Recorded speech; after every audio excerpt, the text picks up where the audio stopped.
রাত তখন অনেক গভীর, চারিদিকে একদম নিঝুম, থমথমে। সালটা 1981, 30 মে। ভোরের আলো ফুটতে আর মাত্র কিছুক্ষণ বাকি। চট্টগ্রামের পাহাড় ঘেরা সার্কিট হাউজের বারান্দা তখন অন্ধকার আর কুয়াশায় ঢাকা। কিন্তু কেউ কি জানতো আর মাত্র কয়েক মিনিটের মধ্যে এই নীরবতা ভেঙে চুরমার হয়ে যাবে, তৈরি হবে এদেশের ইতিহাসের সবচেয়ে কালো আর রক্তমাখা এক গল্প।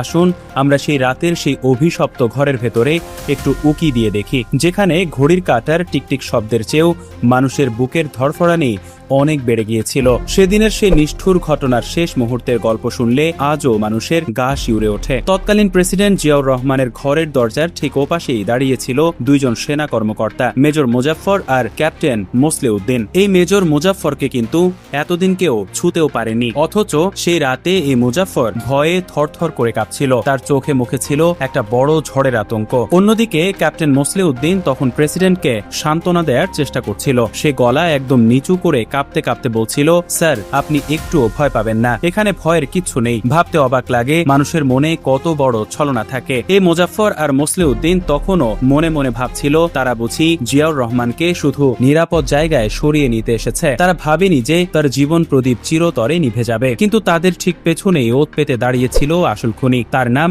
লেফটেন্যান্ট কর্নেল মতি। দেশের প্রেসিডেন্টের প্রতি তার মনে বিন্দুমাত্র দয়া মায়া বা সম্মান ছিল না। সে প্রেসিডেন্টকে নিজের পক্ষে একটা কথাও বলার সুযোগ দিল না। মুসলিউদ্দিনের মুখের কথা বাতাসে মিলিয়ে যাওয়ার আগেই মতি তার হাতের বড় বন্দুক থেকে ঝাঁকে ঝাঁকে তপ্ত গুলি ছুড়ে দিল। মেশিন গানের বিকট শব্দে চারিদিক কেঁপে উঠল। ঝাঁকে ঝাঁকে সীসার গুলি এসে প্রেসিডেন্ট জিয়াউর রহমানের শরীরের ডান দিক একেবারে ঝাঁঝরা করে দিল। ঘরের দরজার ঠিক সামনেই মুখ থুবড়ে মেঝের ওপর লুটিয়ে পড়লেন দেশের প্রেসিডেন্ট। সার্কিট হাউজের সেই সুন্দর ঘরের মেঝে মুহূর্তের মধ্যে তাজা রক্তে ভেসে গেল। কিন্তু খুনি মতির রাগ এখানেই শেষ হলো না। সে যেন একবারে পাগল হয়ে গিয়েছিল। সে তার গরম বন্দুকের নল দিয়ে জিয়াউর রহমানের নিথর দেহটাকে উল্টে নিল। তারপর চরম ঘৃণায় আর রাগে তার মুখ আর বুকের উপর বন্দুকের ট্রিগার চেপে ধরে অবিরাম গুলি করতে থাকলো। যতক্ষণ না বন্দুকের সব গুলি শেষ হলো, সে থামল না। গুলির চোটে প্রেসিডেন্টের চেনা চেহারা চেনা যাচ্ছিল না। কোনো ভালো মানুষ কল্পনাই করতে পারবে না যে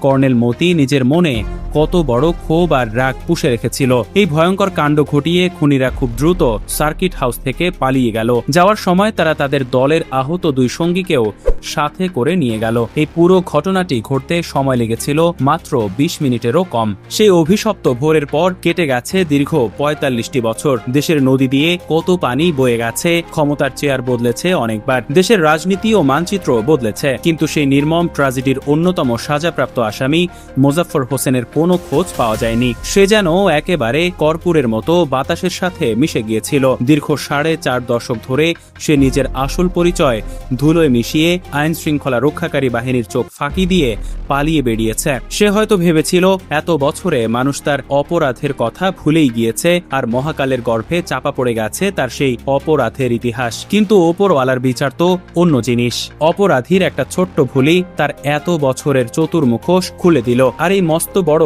শিকারিটি ধরা পড়ল এক বিশেষ সময়ে। বর্তমানে দেশে এক মস্ত বড় পরিবর্তন এসেছে। বহু বছর পর শহীদ প্রেসিডেন্ট জিয়াউর রহমানের ছেলে তারেক রহমান দেশের রাষ্ট্রীয় ক্ষমতায় এসেছেন। বাবার খুনিদের ধরার জন্য সরকারের ভেতর বাইরে তখন এক অন্যরকম তৎপরতা। ঠিক এই সময়েই কপাল পড়ল বহু বছর ধরে লুকিয়ে থাকা খুনি মোজাফফরের। তবে মোজাফফর হোসেনের এই লুকিয়ে থাকার কায়দা কোনো আন্তর্জাতিক থ্রিলারের চেয়ে কম ছিল না। সে সমাজ থেকে নিজের আসল পরিচয় একেবারে মুছে ফেলেছিল। নিজের চেহারা, দাড়ি, গোঁফ, হাঁটা চলা আর পোশাক আশাকে নিয়ে এসেছিল মস্ত বড় বদল। দীর্ঘ 45 বছর ধরে সে তার নিজের রক্ত সম্পর্কিত আত্মীয় স্বজন, পরিবার আর পুরনো বন্ধু বান্ধবদের সাথে সব রকমের যোগাযোগ বন্ধ করে দিয়েছিল। যেহেতু সে আগে মিলিটারিতে ছিল, তাই ঢাকার বনানী DOHS এলাকাটা তার চেনা আর আরামের জায়গা ছিল। কিন্তু সেখানে সে নিজেকে একজন অত্যন্ত নিরীহ, বুড়ো, নামাজি আর সাধারণ মানুষ হিসেবে সবার সামনে তুলে ধরেছিল। সে নিয়মিত মসজিদে যেত,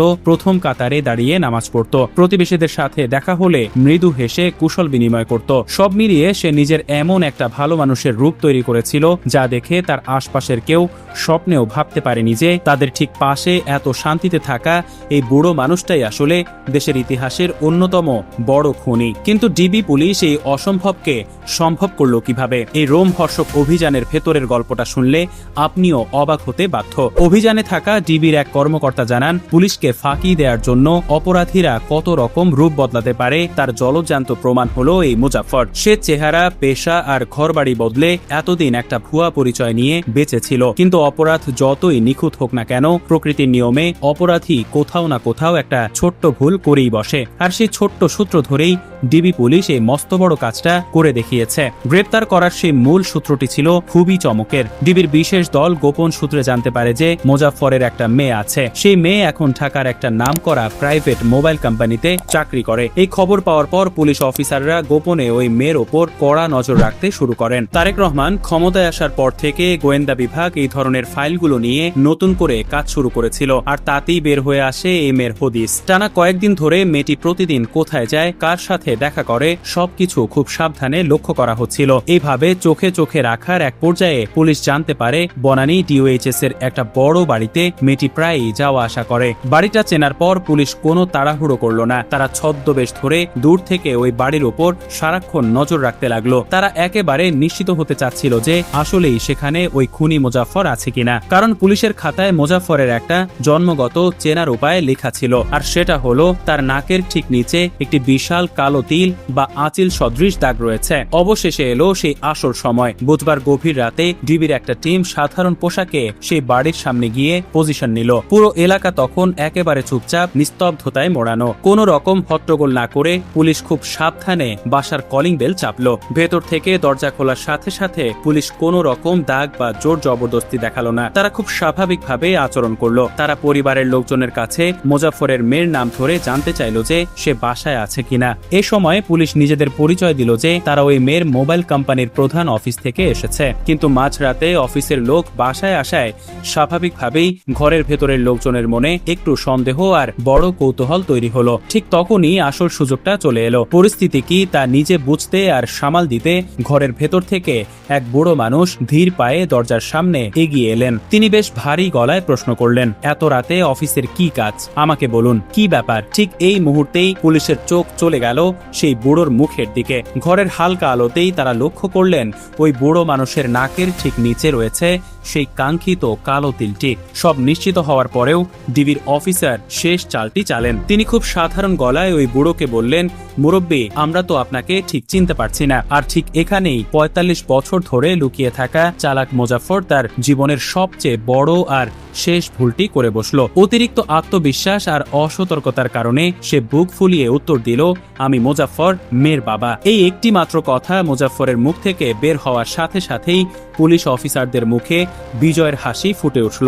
আর এক সেকেন্ডও সময় নষ্ট না করে পকেট থেকে বের হয়ে এলো চকচকে হাতকড়া। চোখের পলকে কিছু বুঝে ওঠার আগেই মুজাফফরের দুই হাত বন্দী হয়ে গেল ডিবির লোহার শিকলে। মেয়ের উপর নজর রাখতে গিয়েই পুলিশ শেষ পর্যন্ত ধরে ফেলল খুনি বাবাকে। তারেক রহমান ক্ষমতায় আসার পর এই মস্ত বড় সাফল্য যেন পুরো দেশের মানুষকে তাক লাগিয়ে দিয়েছে। যে খুনি ৪৫ বছর ধরে ধরাছোঁয়ার বাইরে ছিল, সে আজ আইনের মুখোমুখি। এখন বন্দি ঘরে মুজাফফরের শেষ দিন গোনা শুরু হয়েছে। তার জন্য অপেক্ষা করছে ফাঁসির দড়ি। অপরাধী যত চালাকি হোক না কেন, শেষ রক্ষা যে হয় না, এই ঘটনায় তার সবচেয়ে বড় প্রমাণ। মেয়ের কারণে ৪৫ বছর পর বাবার এই ধরা পড়ে যাওয়াকে আপনি কিভাবে দেখছেন? এটি কি শুধুই একটি ভুল, নাকি ওপরওয়ালার নিখুঁত বিচার?